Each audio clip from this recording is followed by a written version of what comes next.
Mientras recordamos ahora del amor de Cristo mostrado hacia nosotros y en el contexto que lo hacemos, en que el Señor fue crucificado y dio su vida por nosotros. Yo me estaba acordando y porque tiene relación con la palabra de hoy, me estaba acordando de este Malco, el que sacó la espada y cortó la oreja de los que venían a apresar a Jesús, ¿os acordáis? Pedro, cuando ya había pasado todo el tiempo de enseñanza junto al Maestro, saca la espada, deseo de justicia, como la que Dios ha puesto en el hombre, porque contenemos la imagen de Dios. Deseo de venganza, a veces. La venganza, si es de Dios, será justa, será correcta, no la nuestra, ¿verdad? Amén.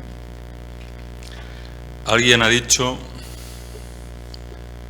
que la venganza es el plato más sabroso condimentado en el infierno.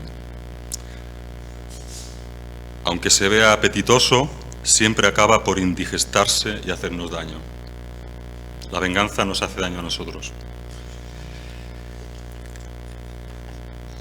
Y nosotros podemos ver en este mundo la vida en general, la vida cristiana en especial, está cargada de situaciones injustas, quizá mucho más hacia los cristianos, ¿no? Situaciones frustrantes, irritantes, dolorosas, que nos encienden nuestras pasiones y llevan a enojarnos, a enfadarnos. Y por eso es que muchas veces reaccionamos y llegamos a hacer cosas, incluso como cristianos, que nunca pensaríamos haber hecho. ¿Ha pasado? A mí sí, muchas veces. Así que como cristianos nos sorprendemos a nosotros mismos y sorprendemos a los que nos rodean, incluso los que están más cerca. Seguro, a los que nos conocen más, ¿verdad? Pero este texto que vamos a leer, nuestro texto de hoy, que es el texto, digamos, la tercera sección de Romanos 12, hemos tenido 3 ocasiones y a la vez hemos visto cómo sube la intensidad de las exhortaciones. Realmente son difíciles, ¿no? El apóstol Pablo dice, el primer versículo nos dice que tenemos que, por las misericordias de Dios, por todo el amor desplegado, derramado hacia nosotros, que presentemos nuestros cuerpos como sacrificios vivos, santos, agradables a Dios, y que seamos transformados por medio de la renovación de nuestro entendimiento. Y esa es la base para las 20 y pico o 30 exhortaciones que siguen en el capítulo 12. Pues lo repartimos en 3 secciones. Empezamos hablando de, o vimos lo que la palabra dice, ¿no? En los primeros versículos empieza a hablar el apóstol de cómo somos nosotros, nos insta a tener cuidado con el concepto de nosotros mismos. Primero se dirige a nosotros, luego nos habla de que ahora somos miembros de un cuerpo en el cual tenemos que servir, ya somos responsables ante un cuerpo. Más adelante nos da diferentes exhortaciones acerca del hecho de que tenemos que amarnos con amor sincero, tenemos que hospedarnos, tenemos que ayudarnos, soportarnos, etc. Y en este texto de que vamos a leer hoy, habla precisamente de esto, de este asunto, ¿no? De nuestra reacción, de pagar mal por mal, de esas pasiones que se encienden, ¿no? En nuestras vidas. Parece imposible que cuando nos ofenden mal o nos maltratan, nuestra reacción pueda ser un pensamiento de bondad hacia ellos. ¿Cómo puede ser? Si nos han lastimado, han abusado de nosotros, han roto la confianza. Y lo que vamos a decir muchas veces, o por lo menos pensar, esto no es justo, no puede quedarse así. Pero hermanos, buscar venganza, o mejor dicho, aunque buscar venganza y desquitarnos puede parecer una buena idea al principio, una idea liberadora, pues como hemos dicho, a largo plazo nos perjudicará. Nos perjudicará a nosotros, pero también perjudicará a otros. Y eso es porque nosotros no podemos controlar, no siempre podemos controlar las emociones tóxicas que invadirán nuestras mentes. Pero lo que sí podemos es aprender a controlar nuestras reacciones. Y por eso es que tenemos que seguir renovando nuestro entendimiento y conocer cuál es la voluntad de Dios agradable y perfecta. Así que el sentido de venganza, de justicia, es natural en el hombre, pero es contrario a las Escrituras. Entonces, ¿qué nos enseña la palabra de Dios acerca de este asunto? Vamos a leer entonces esa sección en Romanos 12.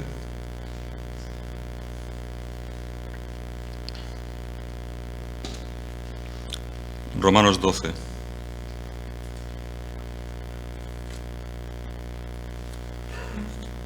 Del 17 hasta el final del capítulo 21.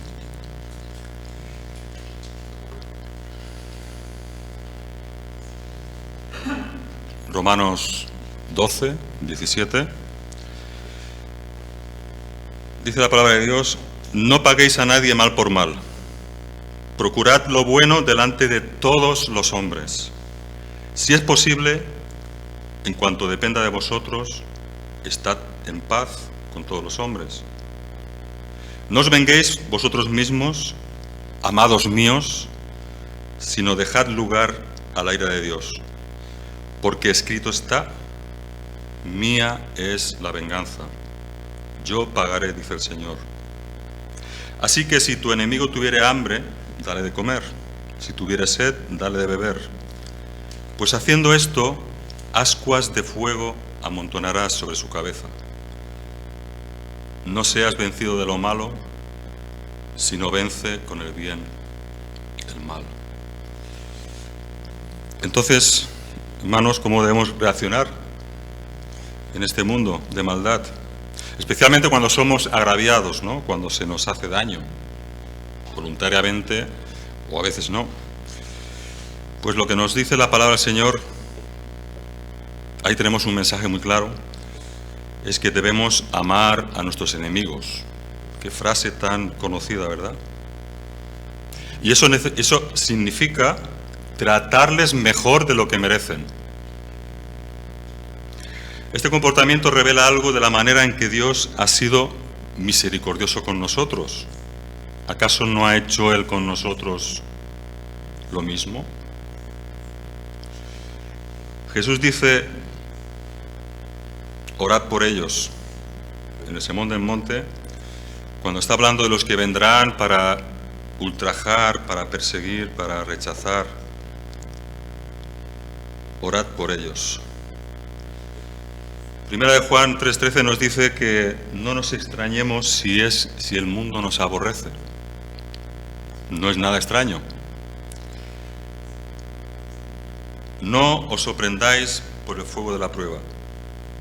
Nosotros podemos todos sufrir el maltrato de cualquiera, un compañero, un vecino, un amigo, un familiar, un hermano, quizá. Entonces, ¿cómo debemos reaccionar? ¿Cuál es la manera más correcta? La manera correcta, obviamente, es la que el Señor nos dice aquí en su palabra: no paguéis mal por mal. La venganza es pagar mal por mal, y indudablemente es a lo que nuestro corazón tiende, porque todavía contenemos, aun como cristianos, una naturaleza pecaminosa. Así que no devolváis mal por mal, procurad lo bueno delante de todos los hombres. Así que en primer lugar, Esto significa que pagar mal por mal es un espíritu vengativo, con un deseo de desquitarse del daño, hasta de devolver el mal por mal. En segundo lugar, pagar mal por mal, significa que creemos que tenemos el derecho de que nosotros mismos, con nuestras propias manos, castigar el agravio. Y es precisamente aquí donde donde el Señor nos prohíbe hacer justicia con nuestras manos, porque no somos justos. Hermanos, pagar mal por mal es adaptarnos a este mundo, que precisamente es lo que el apóstol inicia nuestro texto, o este pasaje, el primer capítulo de Romanos, de 12, primer versículo de Romanos 12.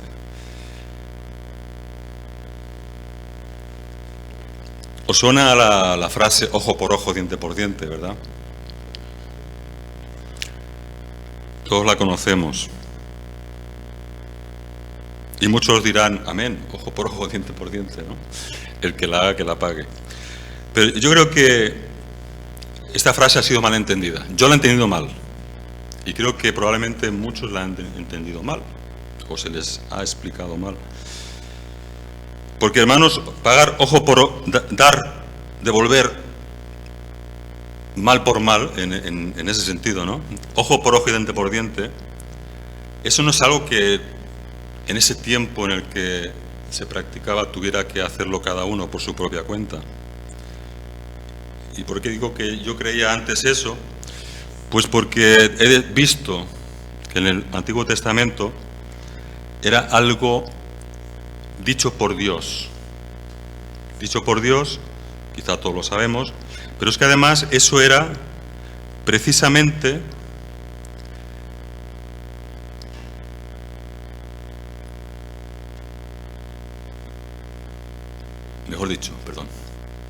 era la forma en que de forma personal se resolvían los problemas, decimos, se devolvían los daños causados unos a otros, pero ellos no podían tomarlo por su mano. Lo que el Señor estaba haciendo ahí es dando un sistema, era una administración pública de manera, para entenderlo, tipo código penal o legal en su tiempo.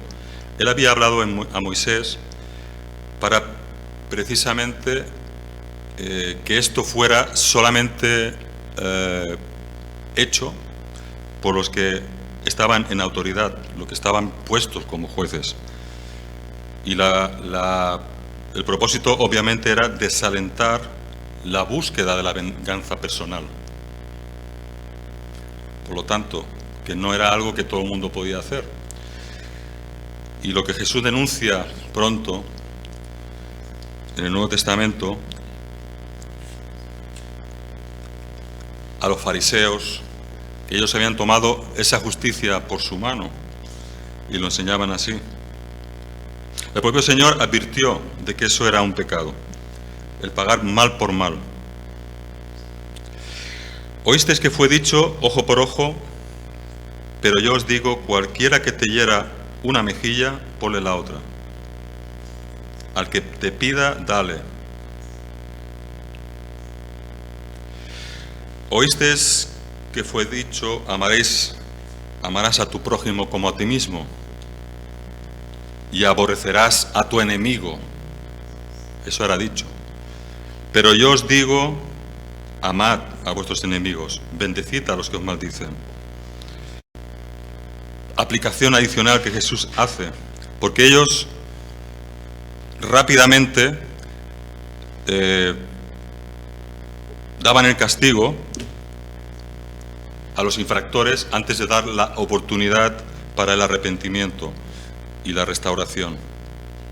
Entonces eso es una muestra del corazón endurecido de estos hombres y que a la vez reflejan nuestro propio corazón, ¿no es verdad? Así que estos versículos, dice el Señor, que son una aclaración adicional. El propósito era que había que acabar con ese espíritu vengativo. Y sí es cierto que la palabra también nos enseña que hay un lugar para el castigo. Hay un lugar para el dolor. Tenemos diferentes ilustraciones bíblicas. ¿Acaso no nos habla la palabra de Dios de la disciplina a los hijos? Ese es causar cierto dolor para que el hijo pueda ser restaurado a una conducta mejor. El no premiar, por ejemplo, la falta de aprendizaje. Por ejemplo, también nos habla la palabra del Señor de que el obrero, dice el apóstol Pablo, el obrero es digno de su salario, pero el ocioso que no coma, el que no trabaje que no coma. Las autoridades también tienen el derecho dado por Dios para usar la fuerza, la espada, para castigar a los malhechores, nos dice Romanos 13, 2, 4. Otro ejemplo es la disciplina en la Iglesia. La disciplina es necesaria. El dolor, el castigo a veces es necesario. No todo funciona sobre la base de la misericordia. Algunas cosas funcionan sobre la base de la justicia de Dios. Y Dios ha dado cierta autoridad a magistrados, a padres, a jefes, a líderes en la Iglesia. Así que, hermanos, de todos modos, como hemos leído, del Señor siempre es la venganza. No te vengarás, amarás a tu prójimo como a ti mismo. Pero démonos cuenta que la palabra enfática en este versículo 17, no devolváis mal por mal. En la Biblia de las Américas y en otras traducciones dice que nunca, de forma enfática, nunca paguéis mal por mal.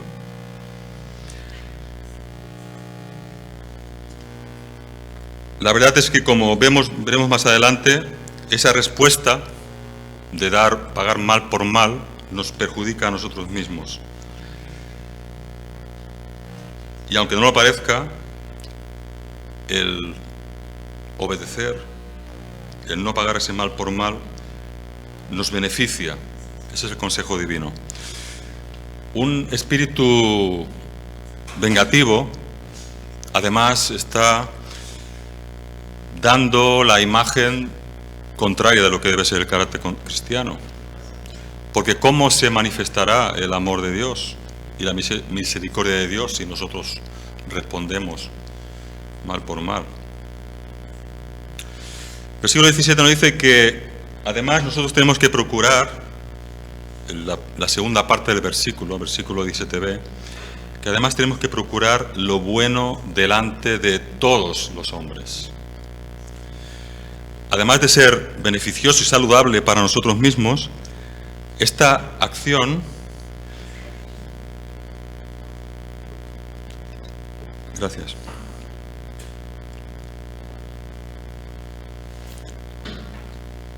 esta exhortación tiene un propósito. Esta exhortación tiene el propósito de que los hombres, la gente, pueda hallar gracia y buena opinión ante los ojos de Dios.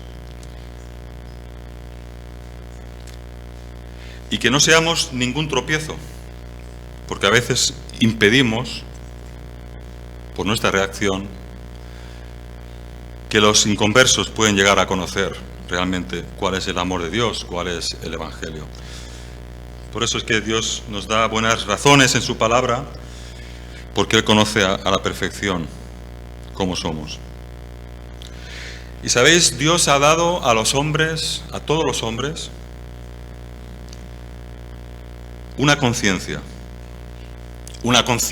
que va a permitir que ellos puedan aprobar los actos que son buenos. Ellos van a aprobar el buen proceder. Un impío va a apreciar esas cosas, por norma general.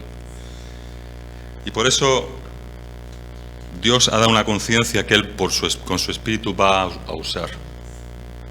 Él tuvo que usar nuestra conciencia para que nosotros pudiéramos ver que Cristo nos ha amado con un amor impresionante.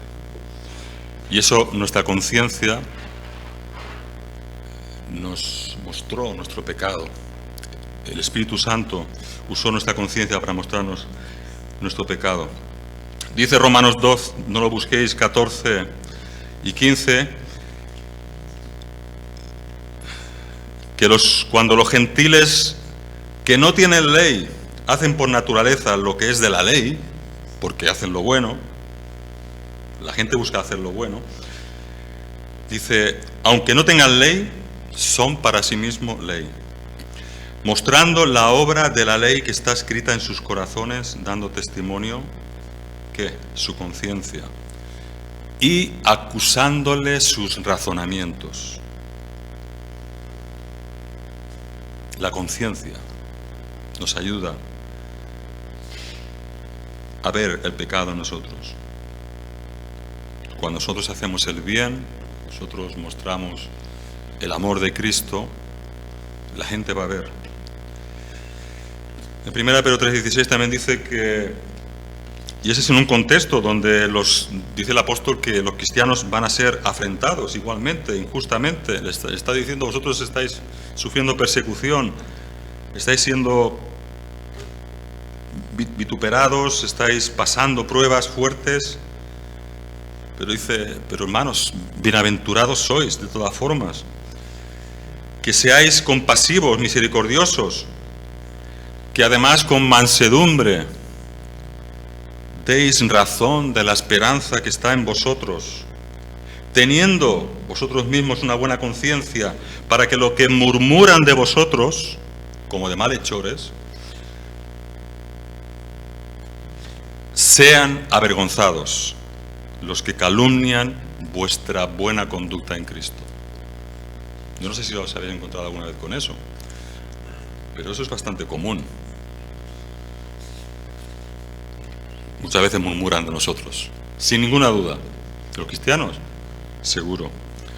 Hay un ataque férreo. Pero el propósito de que nosotros respondamos en la voluntad de Dios, que es agradable y perfecta, es que ellos sean avergonzados. Avergonzados por ellos, por su bien, hermanos. Porque ¿cuál es el instrumento que Dios va a usar para la conversión de los pecadores? Pues creo que la misma que Dios usó para que nosotros conociéramos al Señor. La vida de creyentes devotos. Creyentes, en verdad, que amaban a Dios, que mostraron su amor hacia nosotros. Que Dios nos ayude a tener ese carácter en nosotros, ¿no? Y que podamos reflejarlo. Hermanos, el Señor Jesús dice en Mateo 5:16, así alumbre vuestra luz delante de los hombres, para que vean vuestras buenas obras y glorifiquen a vuestro Padre que está en los cielos. ¿Veis? Esto es una promesa. Eso va a ocurrir. Manteniendo, dice el apóstol Pedro en 2:12, manteniendo buena vuestra manera de vivir ante los gentiles, o entre los gentiles, entre los inconversos. A eso se refiere. Los que no conocen a Dios. De nuevo, para que en lo que murmuran de vosotros como malhechores, glorifiquen a Dios el día de la visitación. Muchos piensan que este día de la visitación se refiere precisamente a ese momento donde el Señor está obrando a través de su iglesia, a través de sus hijos, y puedan considerar nuestras buenas obras. Porque, hermanos, es que el mundo sin Dios está en tinieblas, no puede ver, necesita la luz de la palabra de Dios, y nosotros hemos sido llamados luz y sal de este mundo, ¿verdad? Me gusta como Calvino lo dice, que sean edificados por nuestro trato honesto, para que puedan percibir el dulce y buen olor de nuestras vidas, Qué hermoso. Y por medio del cual puedan ser atraídos a Dios. Hermanos, ¿sabéis que nos parece que Jesús desprendía un perfume de amor? Como nadie, obviamente. Pero también vemos a través de la Biblia a los apóstoles, quizá esto más tarde, hablamos al principio de cortar una oreja. Todavía necesitaba el apóstol Pedro su trato del Señor, ¿verdad? Pero bueno, pero qué cambio, ¿no? El cambio de los apóstoles. Cuando el Señor toca, cuando el Señor trata, esto es una cosa diferente, ¿no? Entonces los hombres pueden percibir el amor, el olor fragante que Cristo, que el cuerpo de Cristo en el mundo despliega. Gloria al Señor. Y es por eso que el Señor nos manda que no debemos devolver nunca mal por mal. Nunca. A ningún nivel. Sabéis que pudimos tener un abanico, pudimos decir desde lo más grave, desde una agresión, persecución, asesinato, pues digamos a maltrato físico, tortura, engaño, estafa, mentira, más flojito ya, decepción, un mal gesto. ¿Sabéis que a veces un mal gesto produce dolor y desconfianza? Pues sí, por eso en todos los niveles, hermanos, no debemos pagar nunca mal por mal. Somos hombres y mujeres de paz. Versículo 18, si es posible, en cuanto, porque esto viene del otro, ¿no? Estamos hablando de que tenemos que no pagar mal por mal, procurar el bien delante de todos los hombres, y además, si es posible, en cuanto dependa de vosotros, vivid en paz con todos. En un mundo que no hay paz, no hay verdadera paz. A muchos dicen paz, paz, paz, ¿no? La Biblia dice, dirán paz, paz, paz. Y muchos creen que hay cierta paz, pero es una paz engañosa. En este mundo donde no hay verdadera paz, esta bienaventuranza nos muestra la fuerza y el poder que tiene el cristianismo. Y así ha sido en toda la historia de los apóstoles. Los verdaderos pacificadores son todos los que son gobernados por el príncipe de paz, que buscan la paz y proclaman el evangelio de la paz. Bienaventurados, dijo Jesús, los pacificadores. Y esa paz es la que necesitamos en todo lugar, todo tiempo. Entre esposos, entre padres e hijos, entre jefes y trabajadores, entre los amigos, entre los hermanos, entre los vecinos. La paz debe gobernar nuestros corazones. Tenemos que orar por la paz. Tenemos que promocionarla todo lo posible, aunque las personas pueden hacerla imposible. Así que, si es posible, porque hay circunstancias en que es imposible. Por ejemplo, si mantener la paz va a depender de sacrificar la verdad o el honor, no será posible. Será necesario obedecer a Dios antes que a los hombres. Será necesario ser coherentes con la verdad. Porque Jesús no vino a traer paz a la tierra. Qué contradicción, ¿no? ¿Qué pensáis? ¿Vino Jesús a traer paz o no? Es el príncipe de paz, pero Jesús no vino a traer paz. Dice que Él vino a traer disensión, espada. Sorprendente. Porque decía que los padres estarán contra los hijos, ¿verdad? Ya hemos dicho, unos contra los otros. En cuanto dependa de vosotros, Pues sí, tenemos que hacer todo lo posible. Y continúa nuestro texto en el versículo 19 diciendo que, de nuevo, yo creo que está aquí en diferentes términos, diciendo todo el tiempo lo mismo. No os venguéis, sino dad lugar a la ira de Dios. Porque escrito está, mía es la venganza, dice el Señor. Bueno, como podemos ver en esencia, todo el texto habla de lo mismo. El 14, versículo 17, 19, 21. La venganza es del Señor y será en su tiempo y hecha a su justa manera, con verdadera justicia. Así escribe el apóstol Pablo a los romanos. No estábamos seguros, algunos dicen que probablemente les escribía estas cosas porque los romanos se vivían en un contexto de violencia, ¿no?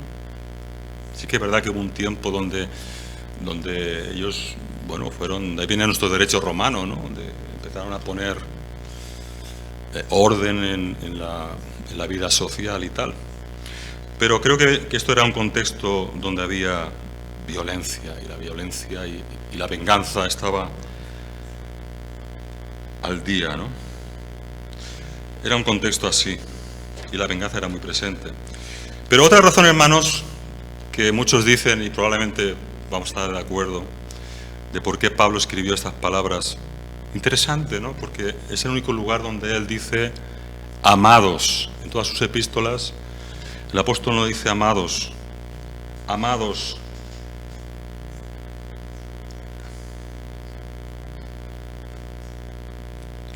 No os venguéis vosotros mismos, amados, amados míos,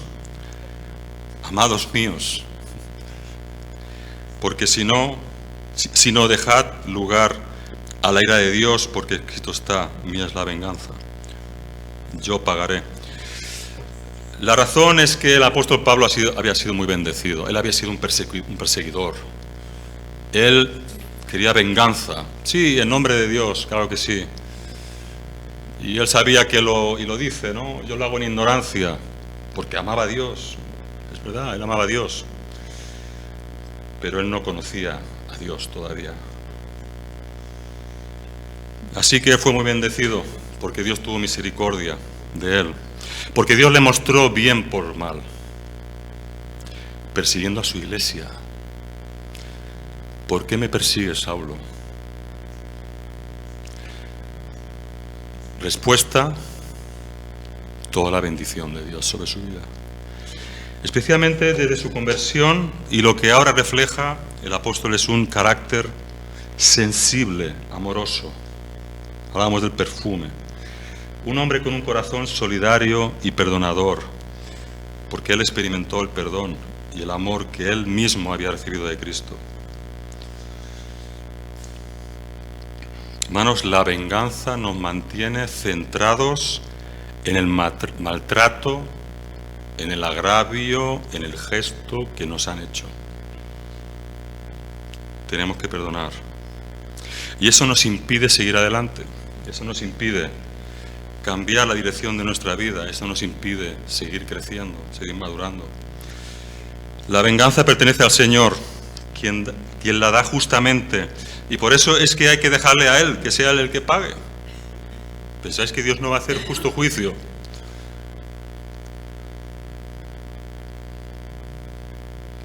La venganza es del Señor. Cristo es nuestro ejemplo de alguien que recibió el mayor de los agravios recibidos por los hombres. Él había recibido el sufrimiento más profundo posible, lo más penoso, lo más vergonzante, injusto en manos de pecadores, burla, ¿cómo se dice? Escupitajos, burla, todo tipo de escarnio, y morir en lo más vergonzoso, en una cruz. ¿Y qué hizo? En vez de vengarse, sí, yo sé que vamos a Málaga y Granada, salió vengarse. Hermanos, en vez de vengarse, lo que Jesús hizo es entregar su causa al Padre. Dice 1 de Pedro 2, 21 y 24, hablando a los lectores, como decíamos antes, él está hablando acerca de la necesidad de soportar el sufrimiento, soportar las pruebas, soportar el maltrato de los perseguidores. El apóstol Pedro dice de Cristo, hablando de Cristo, dice, para esto fuisteis llamados, porque Cristo padeció por nosotros dejándonos ejemplo, para que sigáis sus pisadas, el cual no hizo pecado, ni se halló engaño en su boca, quien cuando le maldecían no respondía con maldición, cuando padecía él no amenazaba, sino que se encomendaba la causa, ¿a quién? A Dios, al Padre, al que juzga justamente. Entonces, hermanos, si nuestro Señor Jesucristo, por su sufrimiento vicario, por su sufrimiento quitó la ira de nosotros, la ira de Dios de nosotros, ¿no deberíamos nosotros también aceptar felizmente no tomar venganza y encomendar la causa al Señor? Por supuesto que sí. Cuando somos maltratados injustamente, y aun cuando pensamos ser maltratados, a lo mejor no, podemos ser ofendidos o sentirnos ofendidos, mejor dicho, cuando en realidad no nos han ofendido. Y a veces es vergonzante, ¿no?, que podamos tener reacciones y actitudes de ese tipo. Pues sí, así es como el Hijo de Dios debe responder. Debe responder, en vez de vengarnos, con gozo. Ese es nuestro deber. Como cristianos debemos devolver mal por mal. Igual que el otro día. Eso. Bien por mal. Sí, perdón. Gracias. Ya veo que estáis atentos, ¿eh? Amén, hermanos. Y nosotros pensamos que es muy difícil, hermanos. Cualquier cosita nos ofende. Sí. Realmente hay daños recibidos, ¿no?, que son difíciles de encajar. Pero no por dar razón el apóstol nos pide la palabra del Señor, ¿no?, que debemos seguir siendo transformados. Esto es un proceso en el que tenemos que avanzar y seguir creciendo. No nos vendría mal recordar tantos testimonios, ¿no?, de tantos mártires o no, o familiares de mártires, misioneros que han entregado su vida, que han muerto, por el amor a Cristo, y que los familiares, los hijos, la esposa, en vez es una locura, hermanos, pero han vuelto allí, al mismo lugar donde mataron a su padre, a su marido, por amor a Cristo. Ese es un nivel muy alto, pero es el nivel que el Señor nos ha puesto. Es difícil, hermanos, es difícil, es muy difícil. Sí, es difícil, pero lo que es imposible para el hombre es posible para Dios. Versículo 20 nos dice que si tu enemigo tiene hambre, dale de comer, porque ascuas de fuego. Si tiene sed, dale de beber. Y haciendo estas cosas, ascuas de fuego amontonarás en su cabeza. Lo que el Señor está ordenando aquí, por su palabra, es algo totalmente contrario a nuestra naturaleza. De nuevo, darle de comer a mi enemigo. Bueno, quizá a los enemigos que están en la cárcel es fácil, hay que darles de comer. Y claro, ahí se les da de comer, se les da de beber, se les da de todo, incluso cosas que nosotros no tenemos, ¿no? Pero no me refiero a eso. No. Me refiero a ese que tú para ti es un enemigo. Tú lo ves como un enemigo, por lo menos percibes que te ha hecho un daño, ¿no? Dale de comer. Esto es totalmente contrario a nuestra naturaleza. Pero la diferencia es que la vida cristiana es sobrenatural. Es una vida en el Espíritu.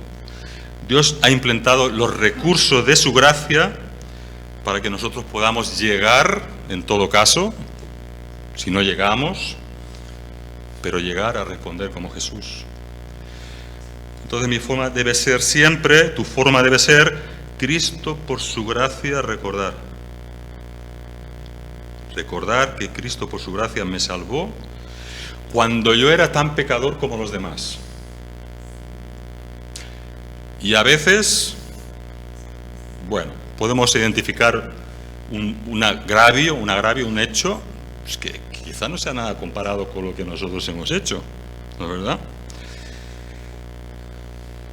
Pero nosotros debemos orar por la persona. Nuestro propósito debe ser que conozca el Evangelio, que conozca del Señor. Y nuestro propósito tiene que ser que se convierta, porque Cristo murió por los que vendrán a sus pies y serán salvos.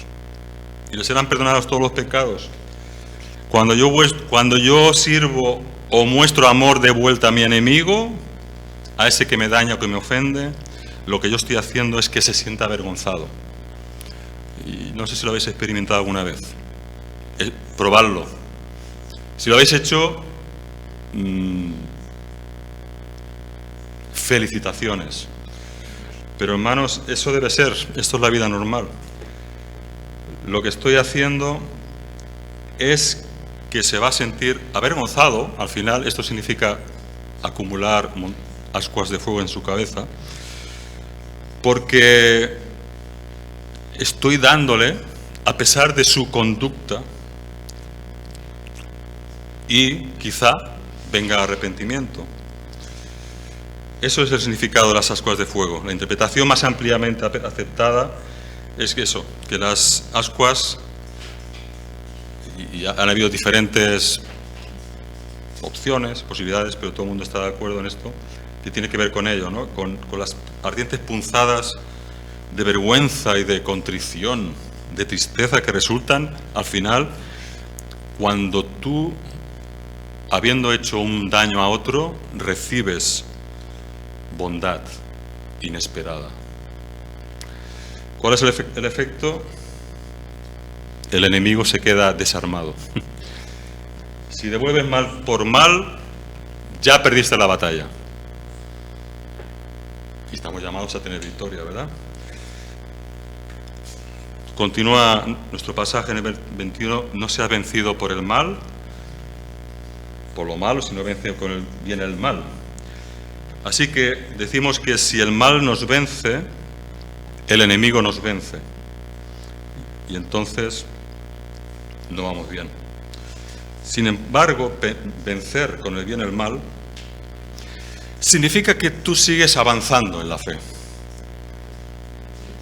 Sigues teniendo amor por Dios y por todos, incluso por aquella persona que te hirió. Y eso es lo que nos está exhortando la palabra. Estos son verdades liberadoras. Pagar bien por mal. Entonces, si en verdad somos hijos de Dios, tenemos que saber que Dios nos ha capacitado por su Espíritu. Si es que nos ha dado una nueva vida, claro. Y así no vamos a pecar de esta manera. No necesitamos enojarnos, no necesitamos mostrar ira hacia los ofendidos. Aunque tenemos que reconocer que la carne es débil, ¿no? Y vamos a tener que arrepentirnos muchas veces, porque vamos a fallar. Pero estamos en ese proceso.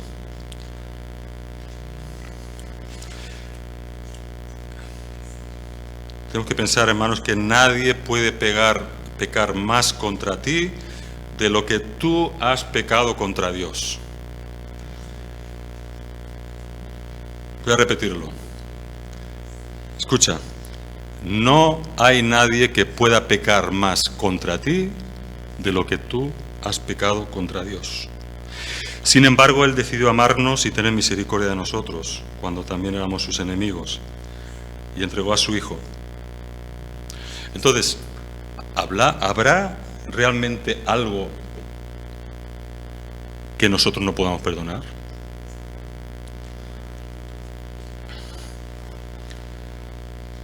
Nuestra respuesta a las misericordias de Dios, que nos ruega que presentemos nuestro cuerpo en sacrificio vivo, es precisamente eso, amar a nuestros enemigos. ¿Y qué del agravio cuando viene de otro cristiano? Esto a veces resulta más doloroso, ¿verdad?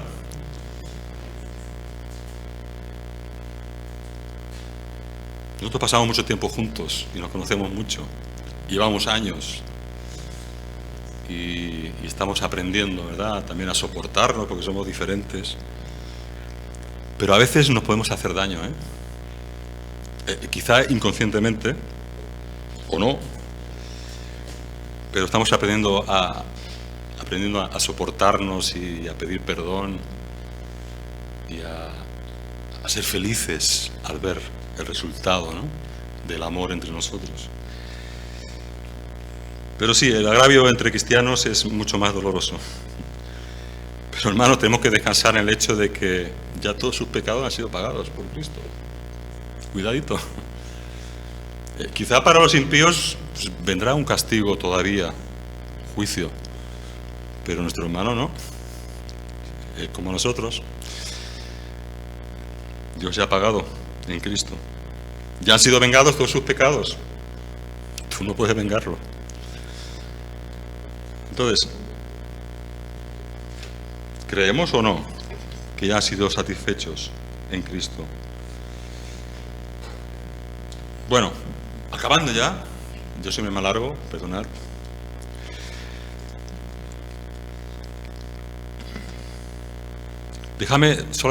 Quiero añadir unas cosas, ¿no? De lo que puede ser cómo afecta esto a nuestras vidas realmente, ¿no?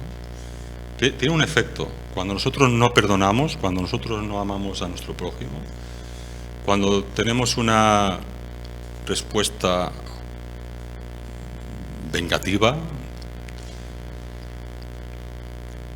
nosotros vamos a poner el abono para el resentimiento y para la amargura. ¿Y sabéis que la amargura es un pecado en la Biblia y es un pecado muy grave? La amargura es un pecado. Si yo tengo amargura, estoy pecando. Eso dice la Biblia. Y la gente vive, mucha gente vive con amargura, ¿verdad? Ha regado en sus corazones esta amargura que no les deja vivir tranquilos. ¿Cuántos matrimonios rotos? ¿Cuántas amistades rotas? ¿Cuántas familias destrozadas? Y los programas realities, eso nos lo pone para que la gente casi disfrute con eso. Ya lo sé que es para reconciliar a las personas y está bien, pero en todo caso nos muestra esta realidad, ¿no? ¿Cuántas familias, amistades destrozadas por no perdonar, por no buscar la paz?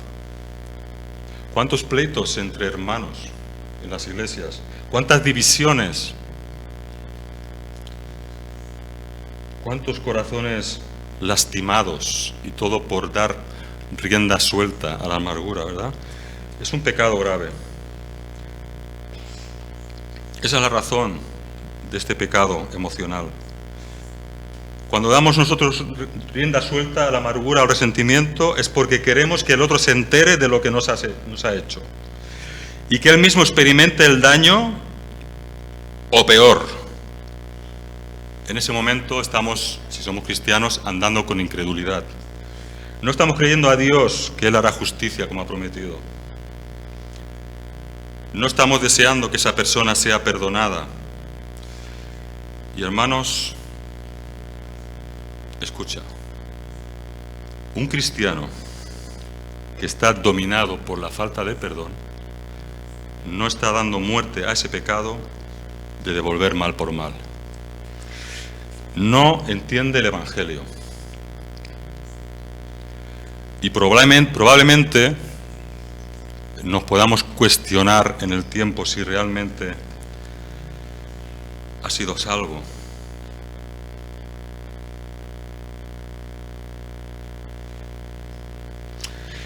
La amargura es un pecado muy destructivo para la persona que la tiene, pero también los que le rodean, los que están a su alrededor. Permitidme, vamos a ir a Hebreos, un momento, 12-15.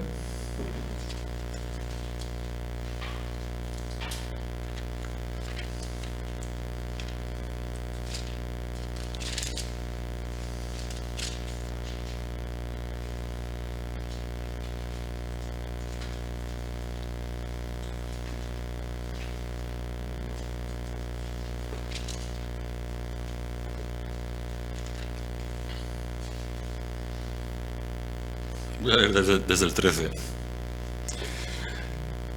Hebreos 12:13. Haced sendas derechas para vuestros pies, para que lo cojo no se salga del camino, sino que sea sanado.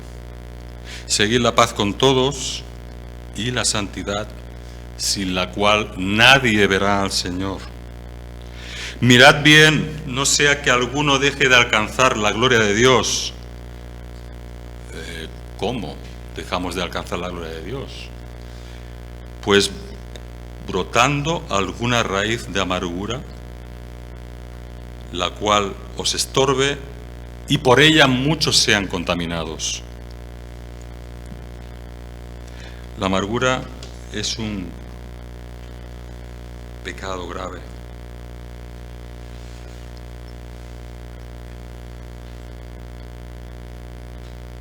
Quítese de vosotros toda raíz de amargura, dice el apóstol Pablo en Efesios. Hermanos, si esta raíz de amargura no se arranca a tiempo, ¿sabéis qué pasa? Crece. Al final alguien va a sufrir graves consecuencias emocionales para sí mismo y relacionales. El primero, el que más, os aseguro, es el que mantiene ese grave pecado. Y Dios quiere sanar y liberar. ¿Y quiere saber por qué se necesita ser librado de esa esclavitud? Voy a acabar con algunas consecuencias de la amargura. El espíritu amargado impide que la persona entienda los verdaderos propósitos de Dios. Así como le pasó a Job. Job no entendía lo que estaba pasando. Él estaba en cierta medida amargado en algún tiempo. Dios tenía sus propósitos, Dios lo guardaba así, pero él no entendía, no podía entender a causa de la amargura. En parte. Segundo, el espíritu amargado contamina a otros. Es muy contagioso. Eso puede contagiar a toda una congregación, a toda una familia, porque su raíz está oculta bajo la superficie, no se ve, a veces sí, ya sale, ¿no? Ya brota. Y cuando brota,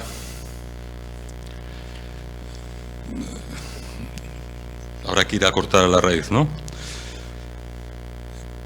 Entonces decimos que crece oculta bajo la superficie y va alimentándose y multiplicándose. Y entonces, si cuando menos te lo esperas, sale a la luz.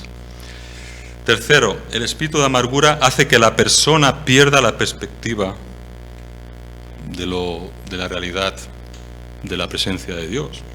Salmo 73, ¿no? Casi resbalo, ¿no? Viendo a los pecadores que prosperan y yo tengo estas pruebas y no sé qué, y mira a ellos, y mira yo, pobrecito de mí, y dice el salmista, hasta que entré en el lugar santo y me di cuenta, ¿no?, de mi error. Espíritu de amargura. El espíritu amargo da lugar, cuarto, al diablo, porque el diablo está buscando a quien devorar. Y Satanás usa este pecado para dividir, para traer división al cuerpo de Cristo. Muchos saben que la amargura también, los médicos, los psicólogos, saben que la amargura trae problemas físicos, enfermedades, puede causar depresión, etc. Y por último, la amargura, un espíritu amargo, hace que algunos dejen, como hemos leído en Hebreos 12:15, hace que algunos dejen de alcanzar la gloria de Dios. ¿Por qué? Porque esa persona, ¿por qué deja de alcanzar la gloria de Dios? Porque esa persona empieza a depender de sus propios recursos. Ya no busca a Dios, está centrado en sí mismo, llega a tener, al final, tal deseo de venganza, que ya no deja que Dios en su gracia obre en esa situación. Entonces, hermanos, nos damos cuenta que necesitamos renovar nuestro entendimiento, conocer la voluntad perfecta de Dios, poder seguir siendo transformados.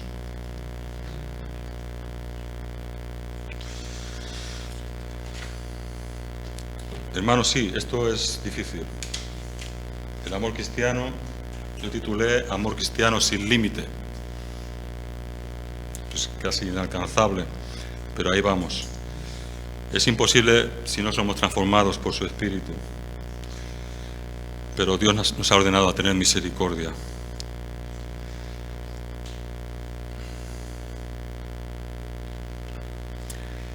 Así que estaría bien también pensar, y si tenemos alguna causa, alguna falta de perdón hacia alguien, quizá algo del pasado, no estaría mal venir delante de Dios y pedirle que nos ayude, ¿no?, a confesarlo y a ser liberados de ello. Cualquier razón, ¿no?, que nos pueda llevar a este estado de amargura, si es el caso.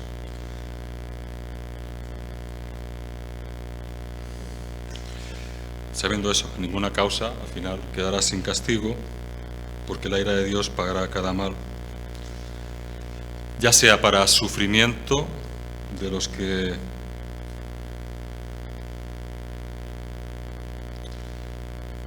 no se arrepienten, como los que vienen a Cristo y serán perdonados. Amén. Pues vamos a acabar con una oración, orando al Señor. Señor, te damos gracias por tu palabra. Pedimos, Señor, tú que conoces nuestras situaciones, que nos ayudes a buscar tu voluntad, que es buena, es perfecta, es agradable, es beneficiosa para nuestras vidas. Ayúdanos, Señor, a dejar nuestras causas en tus manos. Enséñanos, Señor, a amar como Cristo amó. Enséñanos y permite, Señor, que podamos crecer en amor, en perdón, en seguir tus pisadas, Señor. Y también, Padre, que podamos ser un instrumento en tus manos en este mundo de sufrimiento, de dolor. Danos las fuerzas de tu Espíritu. Esto es imposible por nosotros mismos. Ayúdanos para que otros, Señor, puedan reconocer que tú eres Dios y darte gloria, Padre. Te damos gracias, Señor, en el nombre de Jesús. Amén.